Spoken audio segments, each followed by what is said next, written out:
y Ana Blanco es la coordinadora de la unidad de urgencias. O sea, las dos trabajan en nuestra unidad de urgencia radiológica, que ya lleva una década prácticamente de funcionamiento en nuestro hospital y que ha supuesto pues un cambio organizativo, lo supuso un cambio organizativo en nuestro servicio y que ha sido muy importante por muchas razones, por la especialización de la radiología de urgencias, que siempre que parecía que era cosa de todos, pero que realmente requería de esa organización.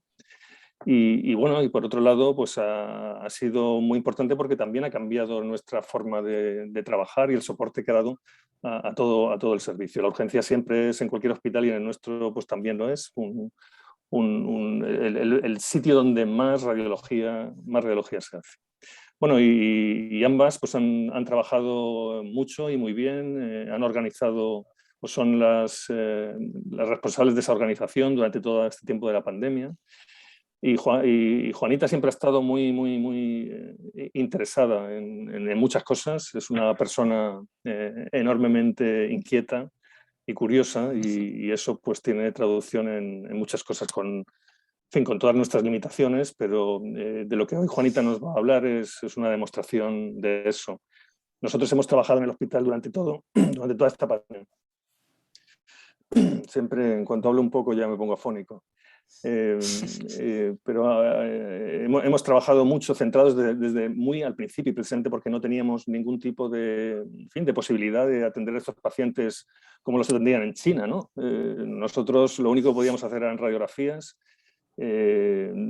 Aprovechamos tecnología que teníamos que no usábamos, como la tomosíntesis digital, que para nosotros o para ellas, vamos, fue un descubrimiento puesto que permitía cribar a los pacientes mejor. Pero hoy ha estado en más cosas, ¿no? Y bien, el resultado de sus análisis y su trabajo y su dedicación ha llevado a esta sesión en la que ella pues, nos va a hablar un poco de una publicación muy reciente y yo creo que muy importante, con el manejo de una herramienta tan básica como es la radiología y la posibilidad de poder establecer y pronosticar, ¿no? Cómo estos pacientes van a funcionar o van a evolucionar en los días siguientes a su aparición por la puerta de urgencias o en primaria o por el hospital, ¿no? Y bien, Juanita, pues este es tu tiempo. Yo soy el director de esta sesión, pero Ana Blanco, que la tenemos aquí, es la moderadora. Ella se encargará luego de gestionar un poco las preguntas que pueda haber en esta sesión. Y Víctor Pineda pues es el experto y yo espero pues que, bueno, que el debate sobre esas preguntas, pues en fin, sean ellos quienes lo llevan, porque yo desde luego experto en COVID soy poquito. O lo soy en lo poco que pueda tener que ver con lo mío, que no es desde luego la radiología de tórax. Bueno, pues Juanita, es tu momento. Muchas gracias. Bueno, muchas gracias a ti, Chema, por esa presentación. Uf. Y nada, también muchas gracias a los organizadores de la plataforma por poder darnos la oportunidad de presentar pues en este foro tan importante lo que nosotros hemos ido haciendo en nuestro hospital durante estos 2 años. Y bueno, el título en realidad lo resume lo que hemos encontrado, ¿no? Que el empeoramiento radiológico por radiografía simple temprano de la neumonía por SARS-CoV-2 puede predecir la necesidad de soporte ventilatorio. Y vamos a tratar de enseñaros cómo llegamos a esta conclusión. Bueno, todos hemos sufrido la alta contagiosidad de esta enfermedad que ha puesto en tensión todos los sistemas sanitarios, sobre todo los sistemas de UCI, con un curso de la infección que puede variar mucho desde ser asintomática hasta pasar por un cuadro respiratorio leve o llegar a una insuficiencia respiratoria con hipoxemia e incluso desarrollo de distrés respiratorio. En esta última situación de la enfermedad, pues no tenemos muy claro aún cómo se desarrolla, sabemos o cómo se llega a ella. Sabemos que en torno a la semana del comienzo de los síntomas, en algunos pacientes se produce un empeoramiento respiratorio abrupto, a partir del cual pues, el desenlace puede ser o la recuperación completa o la muerte, y no están muy claros aún qué factores hacen que lleguemos a uno u otro desenlace y aunque se van sabiendo cada vez más que la edad, las comorbilidades, el estado vacunal son factores muy importantes, tampoco tenemos muy claro qué predictores nos pueden ayudar a ver el desenlace y a tratar de anticiparnos al mismo. Y en esto hemos trabajado nosotros, sobre todo como toca desde el punto de vista radiológico. En este esquema ya famoso del desarrollo de la enfermedad se describe una primera fase de respuesta viral, en donde los pacientes, la mayoría están en esta fase, unos pocos progresan hacia las siguientes fases y los síntomas son síntomas leves. Posteriormente se le va solapando una fase inflamatoria que consta de una primera fase en donde el paciente desarrolla disnea, posteriormente puede desarrollar hipoxemia y finalmente pues, una respuesta inflamatoria grave con distrés, síndrome de respuesta inflamatoria sistémica, shock, etc. En este esquema, bueno, tenemos la gravedad enfrentada al tiempo y se expone una curva más o menos única, lineal para todos los pacientes, pero veremos según nuestros hallazgos que quizá no todos se comporten igual. Y trataremos de enseñaroslo según lo que nosotros hemos encontrado. En cuanto a la gravedad de la enfermedad, pues desde el punto de vista radiológico se han descrito diferentes marcadores de gravedad. Nosotros hemos trabajado con radiografía simple, también se ha descrito para TAC. La mayoría se han desarrollado en un momento puntual de la enfermedad. Y se habla pues, de contar el número de campos afectados. Se han dividido las radiografías en 3 campos, en 4 o en 2 por cada pulmón. Hay diferentes índices, como digo. Algunos de ellos han tenido también en cuenta la densidad de las opacidades por cada campo y algunos también la extensión por cada campo. En cuanto a la capacidad predictiva del pronóstico de estos marcadores, casi todos se han referido al primer examen, a la primera radiografía. Y por ejemplo se ha descrito que más de 2 de 6 campos puede ser un predictor de ingreso y más de 3 de 6 un predictor de UCI. También se han desarrollado otros como que la máxima gravedad durante la evolución podría ser un predictor de UCI o de muerte. Sin embargo, ya digo que se han centrado la mayor parte de ellos en el primer examen, en un momento puntual y en el primer examen casi todos. Pero si vemos estos 4 pacientes de nuestro hospital de la sexta ola, pues vemos una afectación neumónica que en los 2 de la izquierda parece un poquito más grave, sobre todo en el de abajo. Esta es su primera radiografía con la que llegan al hospital. Y en los 2 de la derecha pues tenemos afectación un poquito más leve, sobre todo en este de arriba, en donde hay opacidad de estenos en vidrio ilustrado afectando a los 2 campos pulmonares inferiores de cada pulmón. Y sería difícil saber cuáles de ellos van a evolucionar requiriendo soporte ventilatorio en UCI a partir de aquí, como se publicaba. Y contrariamente a lo que pudiéramos pensar de que estos 2 son los que son más graves, pues fueron los 2 de la derecha los que terminaron requiriendo ventilación mecánica a la semana y a los 3 días de esta primera radiografía.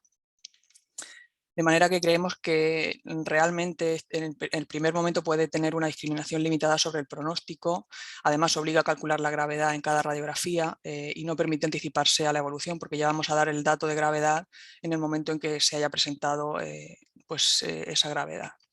En cuanto a la evolución radiológica de gravedad, que es lo que hemos dado importancia en este trabajo, pues se ha publicado, al principio de la pandemia se hablaba de una progresión mayor al 50% entre radiografías para considerar que el paciente podía evolucionar mal, y de hecho es un dato que se llegó a incorporar en las guías intrahospitalarias, pero no nos gustó desde radiología porque era difícil, para mí era difícil saber cuándo se había producido una progresión mayor o menor del 50% de una radiografía a otra, al margen de que también era difícil con estas opacidades en vidrio ilustrado saber dónde acababa una opacidad para ver si en la siguiente radiografía había aumentado el 50%.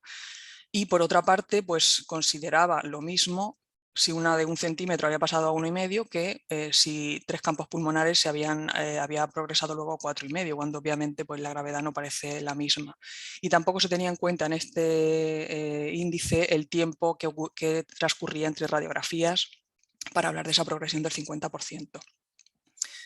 De modo que no nos terminó de convencer, aparte de que observábamos en los pacientes que terminaban requiriendo soporte ventilatorio en UCI, como este paciente intubado, que se producía una explosión de la enfermedad en donde de la primera radiografía a las siguientes empeoraba muchísimo, y no solo eso, sino que empeoraba antes también. La evolución nos parecía que podía ser diferente y esto pues me consta que otros compañeros de toras también han tenido esta impresión, de manera que si evolucionan rápido, pues tenemos la oportunidad de ver si podemos anticiparnos a ese desenlace y tratar de evitarlo.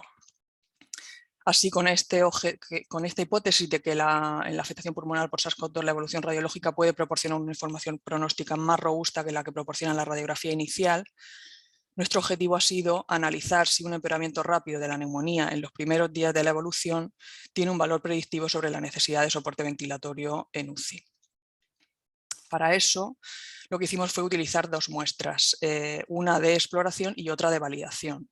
Digamos, en ambas incluimos pacientes entre 18 y 80 años por la posibilidad de que durante la recogida de datos a los pacientes mayores de 80 en una situación de escasez de recursos no tuvieran oportunidad de acceder a la ventilación mecánica, con lo que tendríamos un sesgo importante, entonces solo incluimos de 18 a 80 años. Finalmente esto no ocurrió, pero quedamos en hacer esta selección. Que tuvieran la infección confirmada por SARS-CoV-2 ya fuera previamente o posteriormente a las radiografías, y que tuvieran un curso clínico desfavorable o alta sospecha de neumonía que requiriese realizarse radiografías, que era nuestra principal variable independiente de interés.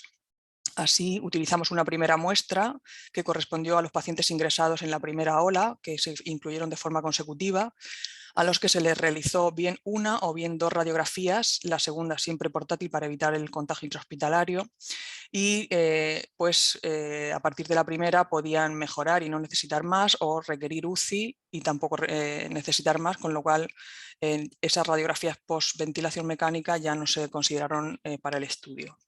Si incluimos la segunda cuando no se hubiera ventilado todavía el paciente en UCI.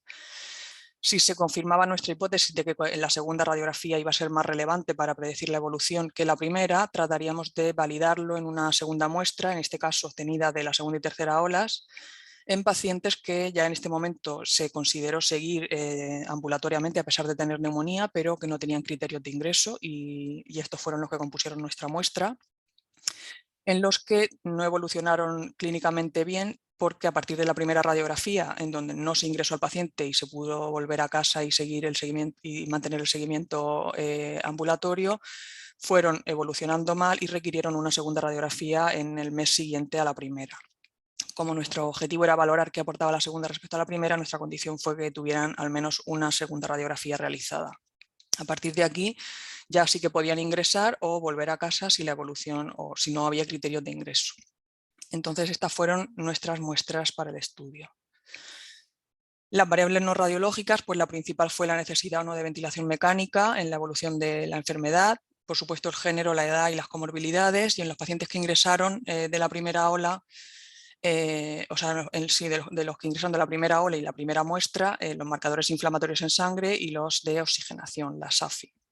También, como la evolución era una de las cosas que más nos interesaban, también recogimos todas las fechas importantes, la fecha de comienzo de los síntomas, aunque este dato en boca de nuestros internistas y médicos de urgencias no está a veces muy definido. El paciente no tiene muy claro cuándo empieza la enfermedad, si empieza con un cansancio no lo atribuye a la enfermedad o fijan su fecha de inicio en el momento del test microbiológico positivo, con lo cual puede ser un dato que no sea muy preciso. También recogimos la fecha de la primera y de la segunda radiografías, y cuando se requirió la fecha de ingreso y la fecha de la ventilación mecánica. En cuanto a gravedad radiológica, nosotros nos decantamos por el índice Brixia, que es un índice que divide cada pulmón en 3 campos pulmonares, como lo veis en la radiografía de la derecha, y en cada uno de ellos le atribuye una puntuación que va de 0 a 3, 0 si es normal, 1 si las opacidades son en vidrio deslustrado únicamente, como el superior izquierdo que vemos aquí, 2 si se añaden ya las pequeñas consolidaciones nodulares periféricas que aparecen en la evolución de la enfermedad, como ocurre en todos los otros campos en este paciente, y 3 ya cuando las consolidaciones son el hallazgo predominante o el único hallazgo, llegando a una puntuación máxima de 18 puntos.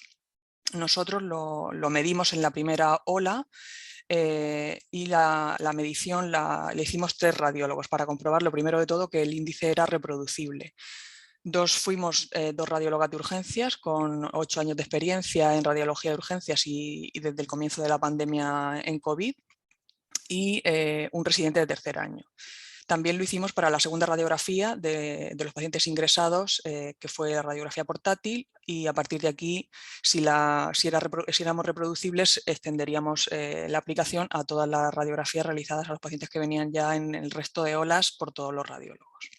Como en nuestro hospital todos los radiólogos informan radiografía de tórax habitualmente, al menos en las guardias. Para el análisis estadístico, el tamaño muestrado de la segunda muestra se calculó a partir de los hallazgos que encontramos en la primera. El acuerdo se hizo principalmente con el coeficiente de correlación intraclase y hicimos un análisis bivariante con todos estos tests que veis aquí, según la distribución de la población, y un análisis multivariante con el área bajo la curva ROC, sus valores de sensibilidad, especificidad, valores predictivos y coeficientes de probabilidad, y la regresión logística binaria. Y ya os enseño los resultados. Las muestras se compusieron la de pacientes hospitalizados por 120 pacientes, de los que requirieron soporte ventilatorio en UCI el 22%, y las de los pacientes que se siguieron ambulatoriamente y reconsultaron, 112, de los que 14% requirieron soporte ventilatorio en UCI. Más de la mitad fueron hombres en las dos muestras de forma muy similar.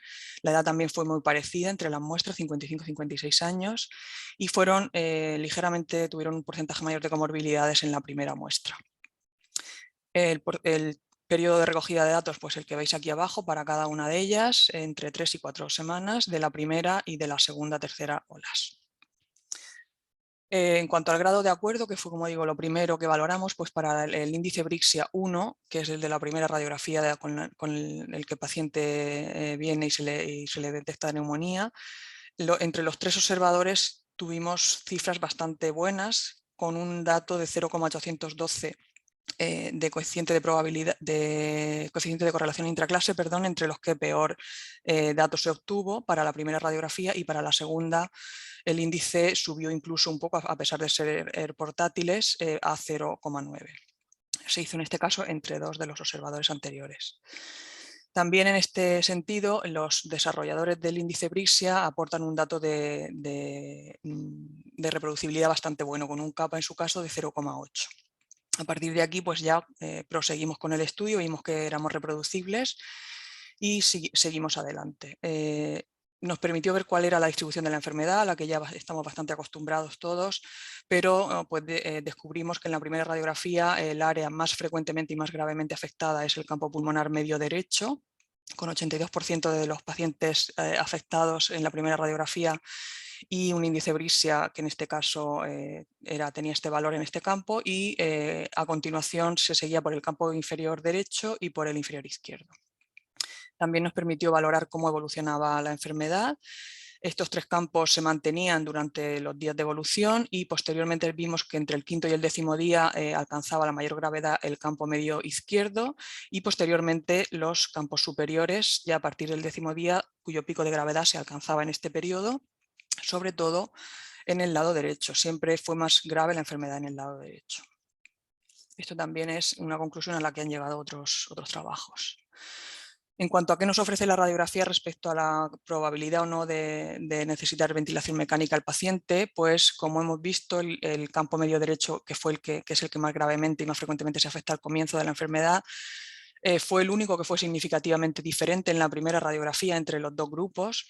Sin embargo, la progresión en la segunda radiografía, muy llamativa en el caso de los pacientes que requirieron ventilación mecánica, significativa en todos los campos pulmonares, mientras que en los que no la requirieron se produjo una mejoría, como veis en los que marco en verde con el asterisco, una mejoría significativa, pues nos hace ver que es realmente la segunda radiografía la que mejor nos va a permitir diferenciar en función de la evolución.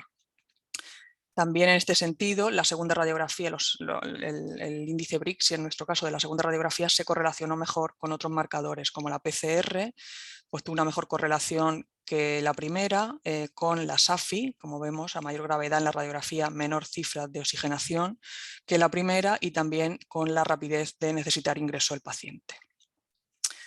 Y ya viendo qué es lo que nos dice en cuanto al soporte ventilatorio la primera y la segunda radiografía, en el caso de la muestra de pacientes hospitalizados, pues ya desde el principio vemos que sí que hay una diferencia significativa en estos pacientes en el índice Brixia, 8,5 en los que lo necesitan frente a 5 en los que no, pero esta diferencia se acentúa mucho más en la segunda. Y en la muestra de pacientes ambulatorios lo que ocurrió fue que la primera radiografía en realidad no encontró diferencias significativas entre los que volvieron a casa, se hospitalizaron y requirieron soporte ventilatorio. Sin embargo, en la segunda sí que vemos una progresión ascendente entre estos 3 grupos de forma muy significativa. Además, encontramos que no solo la gravedad radiológica fue diferente entre grupos, sino que también los pacientes que terminaban requiriendo soporte ventilatorio frente a los que no en los pacientes ingresados de la primera ola venían antes. Como veis aquí se diferencia de forma significativa el momento en que se requiere hacer la primera radiografía desde el comienzo de los síntomas, 2 días antes en quienes requieren soporte que en los que no. Lo mismo para la segunda y también fue más corto el periodo entre radiografías consecuentemente.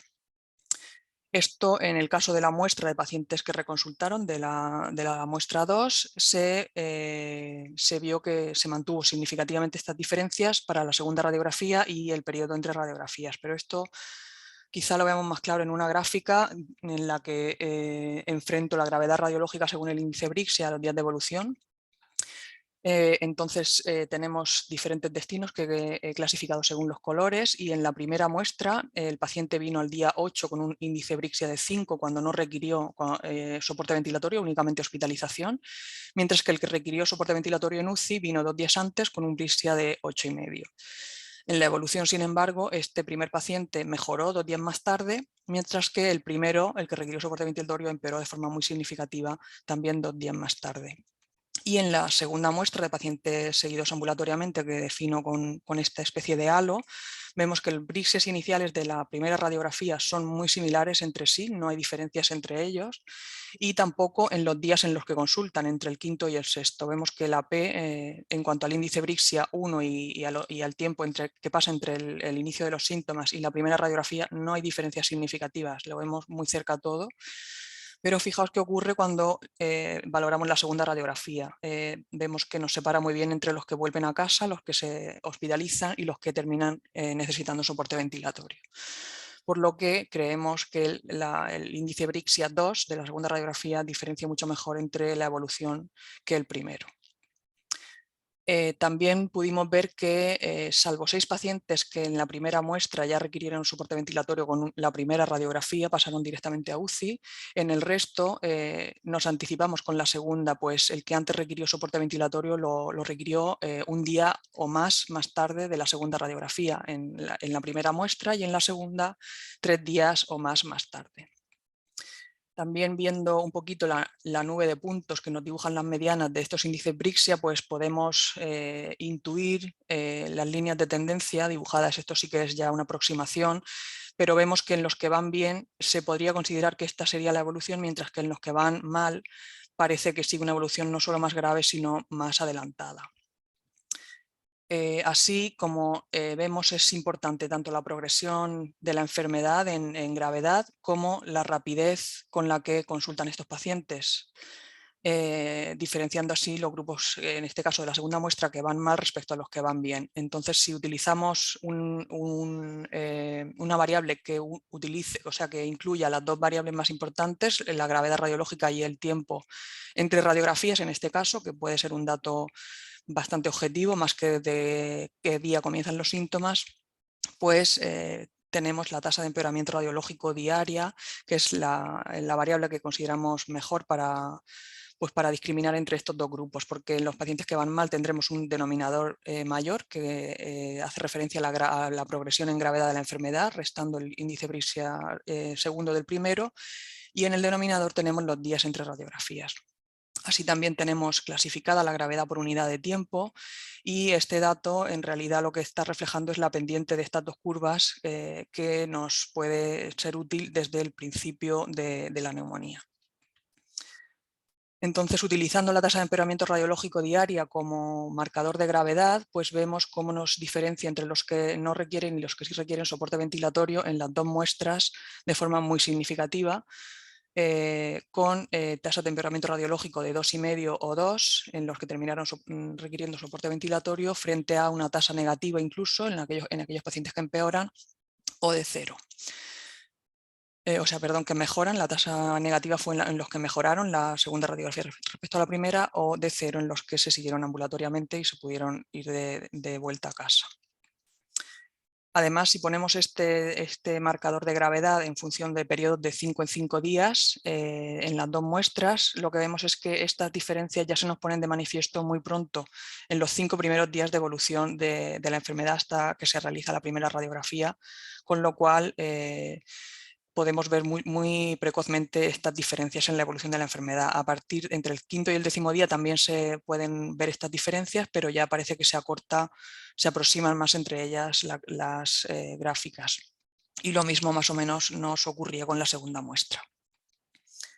Así, en el área bajo la curva, en esta tabla, en donde lo que os quiero mostrar es que realmente en el índice Brixia inicial, el segundo y la tasa de empeoramiento en la primera y segunda muestra respectivamente, lo que vemos es que el área bajo la curva de la radiografía inicial, del índice Brixia de la radiografía inicial, siempre fue peor que de la radiografía segunda.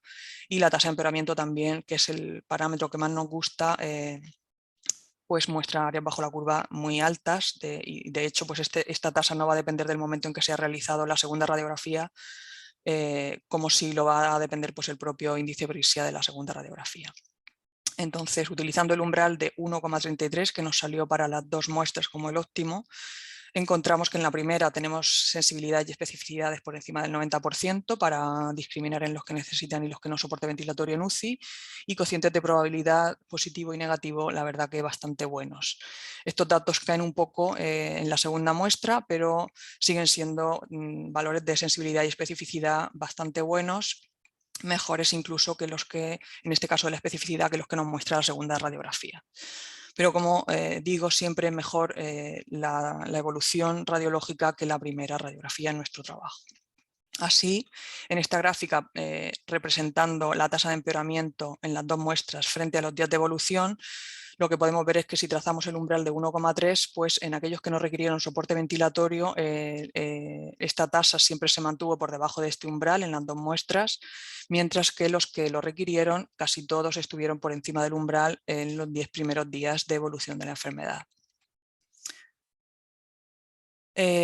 Y en esta que representamos la regresión logística binaria, lo que hicimos fue elaborar 3 modelos diferentes, cada uno de ellos para una de nuestras variables radiológicas, para el score Brixia de la primera, de la segunda y la tasa de empeoramiento radiológico, utilizando el resto de variables para todos los modelos, la edad, el género, las comorbilidades, si se había puesto o no corticoides, todo eso en las dos muestras, y la SAFI en el caso de la muestra de pacientes hospitalizados. En todos ellos, de nuevo, lo que vemos es que la odds ratio del incremento del score Brixia fue moderada, ¿sí? Y siempre fue menor que lo que nos ofrecía la segunda radiografía, con un ratio de 2,4 y 2,4 en la primera y la segunda muestras. De forma significativa discriminó entre quienes requirieron y quienes no soporte ventilatorio, y sobre todo la tasa de empeoramiento radiológico, que multiplicó por 2 y por 5 en la muestra 1 y en la muestra 2 el riesgo de necesitar este soporte ventilatorio en UCI. También, como en otros trabajos se ha visto, es importante, ¿no?, las comorbilidades, la edad y el género. En nuestra muestra obtuvimos resultados significativos con porcentaje de comorbilidades mayor en pacientes que requirieron soporte ventilatorio en la segunda muestra, en los que se siguieron de forma ambulatoria y disminuyeron progresivamente hacia los que evolucionaron mejor. Y también vimos que la edad fue significativamente mayor en los que tuvieron una evolución peor. Y este dato de la edad tendió a la significación en el caso de la primera muestra. Y en cuanto al género, encontramos diferencias casi significativas, tendentes a la significación en la primera muestra, con un porcentaje mayor de hombres en los que requirieron soporte ventilatorio, bastante en concordancia con lo que se han publicado en otros trabajos. Así vamos a ver algunos casos, y en estos 4 iniciales que os mostraba con la primera radiografía, con un índice Brixia mayor en los dos de la izquierda y menor en la derecha, pero que terminaron requiriendo soporte ventilatorio en UCI, podemos ver qué ha pasado con su tasa de empeoramiento. Vemos primero los dos de la izquierda, y en este primero, que vino con un índice Brixia moderado de 8, empeoró efectivamente 2 días más tarde, obteniendo una tasa de empeoramiento que no superó el umbral que hemos considerado, y en efecto 3 días más tarde el paciente mejoró. En el segundo paciente, que vino con un índice muy alto ya de entrada, pues a pesar de la gravedad vemos que 2 días más tarde el índice se mantuvo y por lo tanto la tasa de empeoramiento en este caso fue de 0 y 3 días más tarde el paciente también mejoró. Sin embargo, en los dos de la derecha, pues en esta mujer que no se vacunó teníamos un índice muy bajito de 4 con pequeñas opacidades en vidrio ilustrado en el campo medio inferior derecho. Y 2-3 días más tarde, en este caso, pues empeoró a un índice Brixia de 10, lo que nos da una tasa de empeoramiento de 2 y 4 días más tarde requirió ventilación mecánica en UCI. Finalmente, este paciente que tuvo una evolución muy rápida, a día 1 pues tenemos una afectación también moderada con un índice de 6, pero 2 días más tarde ya teníamos esta afectación con un índice de 13, una tasa de empeoramiento de las más altas y requirió al día siguiente intubación orotraqueal en UCI. También se podría plantear el índice si no tenemos una radiografía previa y viene con la primera y ya viene con esta gravedad, en este caso de 10. Podríamos considerar el primer día de inicio de los síntomas como el primer día con el que comienza la neumonía, aunque consideramos que este dato no es muy exacto, pero si ha empezado los síntomas muy cercanamente a esta radiografía, por ejemplo, 4 días antes, podríamos inferir un índice, una tasa de empeoramiento diaria de 2,5, con lo cual sería altamente probable que requerirá soporte ventilatorio. Si bien, como digo, pues puede no ser muy preciso el día que el paciente percibe que comienza con los síntomas. Si consideramos que la neumonía empieza aún un poco más tarde de cuando comienzan los síntomas, lo cual pues, probablemente sea lo más seguro, este índice incluso sería mayor. O sea, nos podría servir, pero de forma muy indirecta y nos gusta más la comparación con la radiografía, entre radiografías. Así, en esta gráfica de gravedad que hemos comentado anteriormente, pues tenemos la posibilidad de utilizar la radiografía como marcador de gravedad y marcador objetivo del tiempo de evolución entre esas diferencias de gravedad. En algunos trabajos como este de Pan, que ya es famoso, de Radiology 2020, se han establecido varias etapas de la enfermedad que la clasifican, en este caso, en 4 etapas que diferencian, y se constituyen por periodos de tiempo entre 4 y 5 días, en donde se habla de una fase inicial, de progresión, una fase pico y una fase de reabsorción, en donde pues, el vídeo ilustrado es el hallazgo predominante desde el principio y se mantiene en la evolución. Posteriormente se le van sumando consolidaciones y el patrón en empedrado, como ya sabemos, que van progresando poco a poco hasta alcanzar, en el caso de las consolidaciones, su momento álgido en la fase pico. También se hace bilateral ya en la segunda fase y consideran una fase de reabsorción en donde ya las opacidades van disminuyendo de densidad y aparecen otros datos ya de fibrosis. Sin embargo, teniendo en cuenta las densidades que nos ofrecen esta evolución en etapas, pues podríamos trazar una curva según va la gravedad radiológica evolucionando de este tipo, pero en realidad en la fase de reabsorción que ellos consideran haría que mejoraran los pacientes. El problema es que aquí no se tuvo en cuenta a los pacientes que fueron a UCI, con lo cual pues en algunos trabajos se hablaba de que quizá tengan una progresión lineal simplemente hacia la mayor gravedad, pero lo que creemos según nuestros hallazgos es que quizá no solo empeoran en gravedad, sino que empeoran antes, se acelera el proceso. También en este sentido de tener en cuenta la evolución, pues han surgido otros trabajos en donde, por ejemplo, en este consideran que cada incremento en una unidad del score de edema, que ellos en este caso usaron el del edema, aumenta el riesgo de ir a UCI 1,5 y de muerte 1,2. También se han desarrollado otros trabajos en donde en un score de 72 puntos de máximo, consideran que si se mantiene por debajo de 5 entre los días 6 y 10, el paciente es muy poco probable que requiera soporte con oxígeno o ingreso en UCI. Vemos que ya tienen en cuenta no solo la gravedad, sino la evolución temporal de la enfermedad. Y finalmente en este índice, en este trabajo que se desarrolló por los propios autores del índice Brixia, también han investigado lo mismo que nosotros y encuentran que una progresión desde el momento inicial, que llaman al momento álgido, el momento de mayor gravedad del índice, cuando se produce una progresión mayor a 3, pues también es un dato de peor pronóstico. En este caso, lo que hacen es que cuantifican todas las radiografías de la evolución de la enfermedad, a diferencia de nosotros que solo cuantificamos la primera y la segunda, por las dificultades que ya son inherentes a calcular con los recursos humanos que tenemos este índice en todas. Así, resumiendo un poco, pues como ideas clave, un empeoramiento temprano en la radiografía de tórax en pacientes con neumonía por SARS-CoV-2 es altamente predictivo de la necesidad de soporte ventilatorio. La tasa de empeoramiento radiológico diaria puede calcularse fácilmente comparando la primera y la segunda radiografías.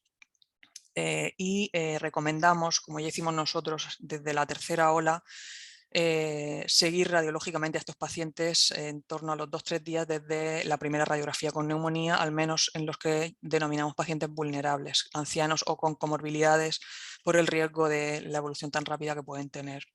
Y en este sentido también otros autores recientemente han recomendado lo mismo, una monitorización estrecha de los pacientes que llaman de alto riesgo, incluso aunque los síntomas iniciales sean leves o la radiografía tenga hallazgos mínimos. En nuestro medio, pues desde la segunda ola, desde que descubrimos el índice y también a petición de nuestros clínicos en los comités COVID, de los internistas y los médicos de urgencias, empezamos a utilizar el índice Brixia y a aportarlo en los informes radiológicos, ya también viendo que éramos reproducibles, porque necesitaban una forma de graduar la gravedad de la enfermedad de entrada para utilizarlo como uno de los criterios de ingreso, además de la gravedad del paciente, la situación clínica, las comorbilidades, etcétera, con lo cual desde la segunda ola nosotros ya damos este dato del índice Brixia en los informes radiológicos, y tengo que agradecer a todos mis compañeros que lo han aportado en todos sus informes, y esto pues ha facilitado que podamos llevar a cabo este estudio, porque ha sido con sus datos con los que los hemos hecho. También desde que hemos encontrado estos hallazgos, la tasa de empeoramiento la estamos dando desde la sexta ola en los pacientes ingresados, principalmente cuando vemos que empeora la radiografía, y también intentamos hacerlo en los que vienen por la puerta de urgencias reconsultando con neumonías que se siguen ambulatoriamente. Y como digo, pues desde la tercera ola empezamos con un circuito de control radiológico ambulatorio en los pacientes que podían ser dados de alta con neumonía a los 2-3 días de la primera radiografía.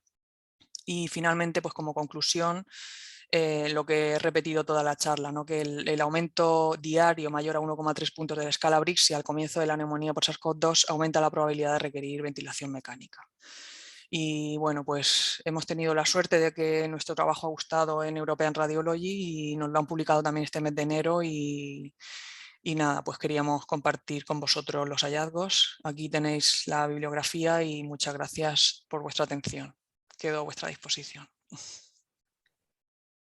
Bueno, muchísimas gracias, Juani, por mostrarnos este excelente trabajo. Ahora se abre el turno de preguntas y entre la audiencia aparece alguna.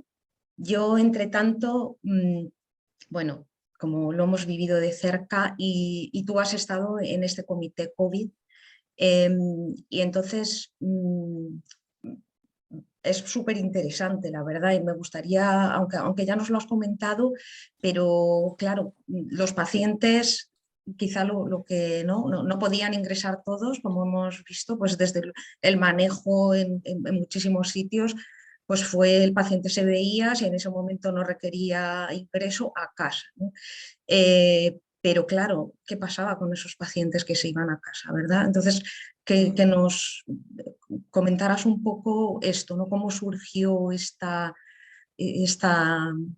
necesidad, bueno, y lo que hemos visto, ¿no? O sea, cómo de repente un paciente en un día que habías mandado a su casa podía ponerse muy mal en casa, ¿no? Entonces, con esa radiografía primera o con esa evaluación primera no nos podíamos quedar tranquilos, ¿no? Y ¿cómo Claro. surgió esto? ¿Vino de los intensivistas? Porque el paciente que ingresa, digamos, en el hospital está más controlado, ¿no? Pero Claro. el que está en casa... Claro, no.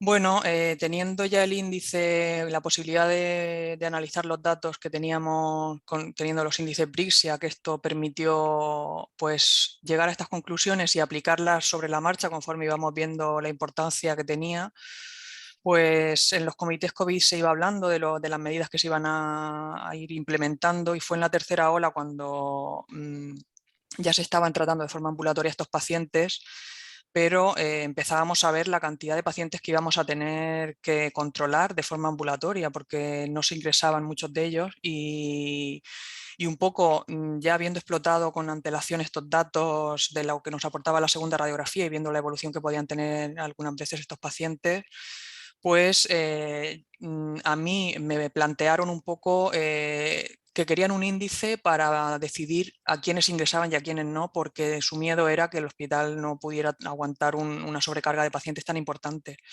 Entonces, el índice ya veníamos nosotros ya hace tiempo queriendo cuantificar la enfermedad, no solo dar el diagnóstico de neumonía COVID. El índice nos lo pidieron ellos con este objetivo, pero en realidad yo viendo cómo estaba funcionando la primera y la segunda radiografía, les propuse, recuerdo que les mandé un vídeo al comité COVID enseñándole pues, los datos un poco que os he contado a vosotros de lo que nos aportaba la segunda radiografía y planteándoles ya en la tercera ola pues establecer un poco un circuito de control de esos pacientes que se mandaban a casa sin mucho control ya por parte de su médico de familia como pudiera telefónicamente y sin saber muy bien cómo evolucionaban, vamos, sin un dato objetivo, sin una radiografía pactada, sin un circuito establecido. Entonces, pues fuimos nosotros quienes les sugerimos establecerlo a partir de lo que veíamos que podía aportarnos ese seguimiento y la importancia que tenía. Entonces fue un poco pues por estar en el comité y ver cómo se iba manejando todo y lo que podíamos nosotros aportar desde el punto de vista radiológico, viendo también que podía ser asumible seguir a esos pacientes en cuanto a carga de trabajo, aunque estuvimos muy hasta arriba, ya había una persona solo para COVID todo el día informando radiografías, pero en fin, que era importante nos pareció y enseguida sí se puso el circuito en marcha desde la tercera ola y sigue funcionando. Y de hecho desde la propia unidad de urgencias ¿no? Establecieron ese control. Y el score Brixia, que bueno, es el que nosotros usamos, estamos muy habituados, tiene una gran reproducibilidad, ¿no? O sea que tuvimos un acuerdo interobservador muy bueno. ¿Crees que esto lo podría aplicar todo el mundo también sin problema? Nosotros, como has mencionado, informamos radiografías de tórax todos, no solo los de urgencias ni los de tórax, y además de forma habitual, con lo cual no nos resulta difícil ver radiografías de tórax. Pero ¿tú crees que esto, porque es verdad que ha habido muchos índices o otras herramientas que nos podrían ayudar, la inteligencia artificial, por ejemplo, el que no está muy acostumbrado a leer radiografías, que nos pudiera dar ese índice Brixia? Pues sí, eso sería maravilloso, poder con un clic tener la cuantificación ya una vez. Si alguien se ofrece a entrenar un sistema que nos dé un Brixia, estamos abiertos. La verdad que nos quitaría mucho trabajo y sí, ¿no? Y nos permitiría también investigar un poco más, no solo las primeras y segundas radiografías, sino ver la evolución de esos pacientes en todas, pudiendo tener el dato automáticamente, porque claro, los medios humanos que tenemos no limitan mucho. De hecho, no planteamos dar el índice Brixia en todas las radiografías de todos los pacientes con la gran carga que sigue habiendo en nuestro hospital. Pero tener ese dato, claro, nos permitiría pues, poder analizar más cosas de la enfermedad y quizá dar más información objetiva de la evolución. Nosotros al principio hicimos un taller para todos los radiólogos. Bueno, yo mandé unos cuantos casos para que quedara en un vídeo que quedara representado cómo se calculaba el índice. Al principio nos ocurría que se tendía a sobreestimar, nos parecía que se tendían a dar muchos consolidaciones que probablemente no lo eran, que se tendía a dar más puntuación de la que realmente era. Entonces, yo creo que a partir del taller ya se corrigió y todos éramos más homogéneos. Y bueno, a partir de aquí pues se ha visto que realmente ha tenido valor en cuanto a la evolución de los pacientes, nos ha dado información y yo creo que sí que se puede hacer de forma reproducible. Para nosotros fue una sorpresa tener estos cocientes de probabilidad tan buenos que nos surgieron, pero también informamos habitualmente, aunque yo creo que con poco entrenamiento esto se puede conseguir. Por cualquiera, ¿verdad? Hmm. Te Sí. envío un comentario, José Luis Navarro. Enhorabuena, Juan, y gran trabajo. Muchas gracias, José Luis. No sé si Víctor ¿Tenéis alguna...? Sí, yo sobre todo felicitarla a Muchas Ana, que ha gracias. hecho una excelente presentación. El trabajo me parece que es un trabajo genial. Desde el punto de vista metodológico es impecable. Está súper bien diseñado y de verdad todas mis felicitaciones, ¿no? Yo creo que aparte del trabajo, lo que me gusta también mucho de la presentación es que has plasmado perfectamente que la radiografía es fundamental en la evolución y en valorar los pacientes COVID, más que el TC, porque se ha publicado muchísimo sobre el TC. Parecía que el TC era la técnica que iba a ser fundamental en el manejo del paciente del COVID, ya con los primeros trabajos de los chinos, y después resulta que no, Efectivamente. que la placa es la piedra angular en el COVID, no es el TC. Y esto es muy importante, sobre todo también hacer énfasis en lo que has dicho, que es muy importante, aparte de decir si tiene COVID o no, estadiarla con el índice que quieras, pero decir la severidad, ¿no? Supongo que eso la gente lo ha ido incorporando, pero que eso es muy, muy importante, ¿no? Y así como dudas que me plantean, bueno, realmente es que aporta mucha información el trabajo y un poco contradice de alguna manera lo que las guías recomendaban, ¿no? No todas las sociedades que recomendaban no hacer placas rutinarias de control a los pacientes COVID, sino solo los que empeoraban y que había justificación clínica, ¿no? Ahí yo creo que tener un trabajo importante, ¿no? Que convencer a la gente para que haga placas aunque no haya un empeoramiento clínico y sobre todo, ya más o menos lo has dicho, ¿no? En qué tipo de pacientes, pero ¿harías diferencias entre el paciente ambulatorio o el paciente ingresado de cuándo hacerle las placas estas de control? ¿En qué días? O Nosotros en el hospitalizado ya más o menos se sigue un criterio de cuándo hacerlas, entonces está bastante establecido que cuando empeoran se hace cada día y cuando no, pues mínimo 48 horas entre radiografías.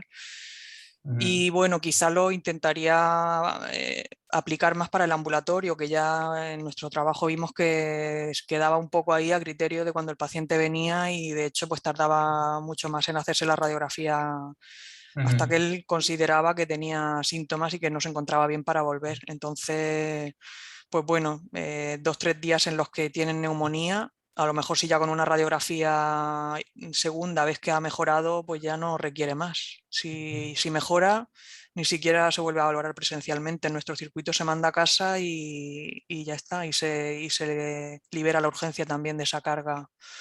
Pero quizá en los que se siguen ambulatoriamente con neumonía, una primera radiografía, no sé, a mí sí que me dejaría más tranquila. Y también otra cosa que me gustaría también conocer vuestra opinión o experiencia es sobre la eco, ¿no?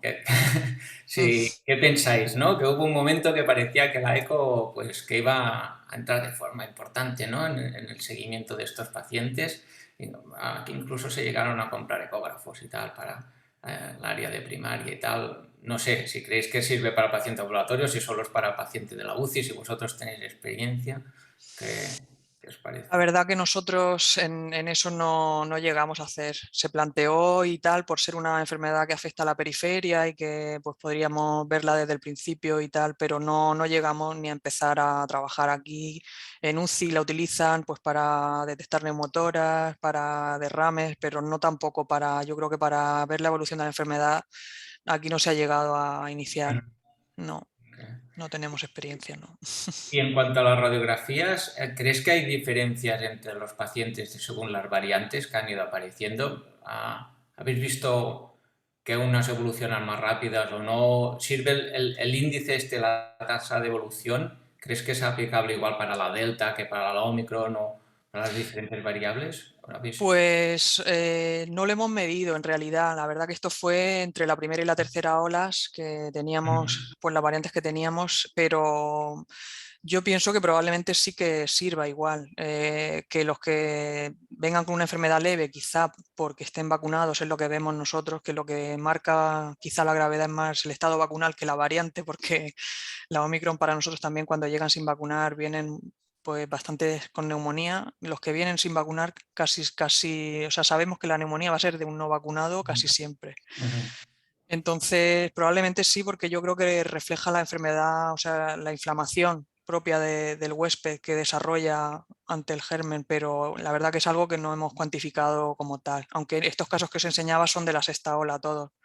O sea que yo creo que probablemente alguno Omicron haya ahí, aunque tampoco se miden todos cuál es el tipo.